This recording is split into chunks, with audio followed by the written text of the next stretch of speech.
आप सभी को नमस्कार। सबसे पहले आप सभी को फिर से धन्यवाद कि आपने इसे देखा और मुझे अपने सोशल ग्रुप में एक सच्ची वास्तविक जीवन की कहानी बताने की अनुमति दी, क्योंकि यह सीधे तौर पर नहीं बल्कि अप्रत्यक्ष रूप से आप सभी से संबंधित है।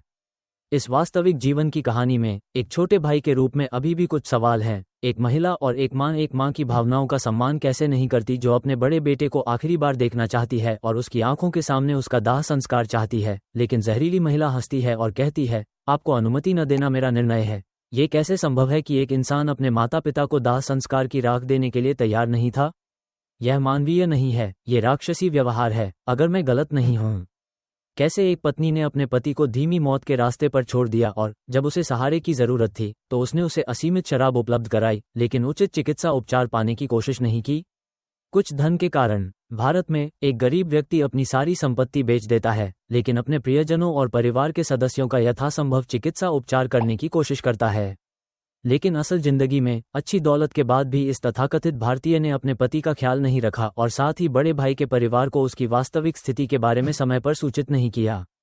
जब छोटे भाई को पता चला और उसने उसका इलाज कराने की कोशिश की तो उसने उसे रोकने के लिए हर संभव कोशिश की और बिना किसी देखभाल और सहायता के भारत छोड़ दिया, केवल धन के लिए और अपनी भविष्य की योजना को पूरा किया और बड़े भाई के कार्यालय में गलत जानकारी दी कि वह उनसे संपर्क नहीं करना चाहता, जबकि बड़ा भाई अपने कार्यालय से संपर्क करने में सक्षम नहीं था क्योंकि वह इलाज में था और इस वजह से बड़े भाई की 20 साल पुरानी नौकरी उसकी कंपनी ने समाप्त कर दी। तो विषाक्तता की कोई सीमा होती है। बड़े भाई की मृत्यु के बाद उसने बड़े भाई की मां और पिता से कोई संवाद नहीं किया, यहां तक कि अपनी पोती के जन्मदिन के संदेशों का भी जवाब नहीं दिया। दादा दादी के लिए इस महिला के पास कोई भावना नहीं है, तो समाज की सामाजिक भावनाओं का कितना सम्मान होगा? क्या इस बड़ी महिला से सामाजिक संबंध जारी रखने से पहले आपको सोचना नहीं चाहिए कि वे किसी भी भावना या सहानुभूति के पात्र हैं कि नहीं? मुझे इस कहानी में और भी बातें कहने की जरूरत है, लेकिन अंत में मेरा मानना है कि हमारे जीवन में नियति दोहराई जाती है और मरने के बाद भी इस सो कॉल्ड भारतीय महिला, जो मूल रूप से बांग्लादेशी परिवार से संबंधित है, उसके अंदर इतना जहर भरा था कि पति के मृत्यु और परिवार के बार बार बोलने पर भी उसका अंतिम संस्कार परिवार के बीच नहीं होने दिया।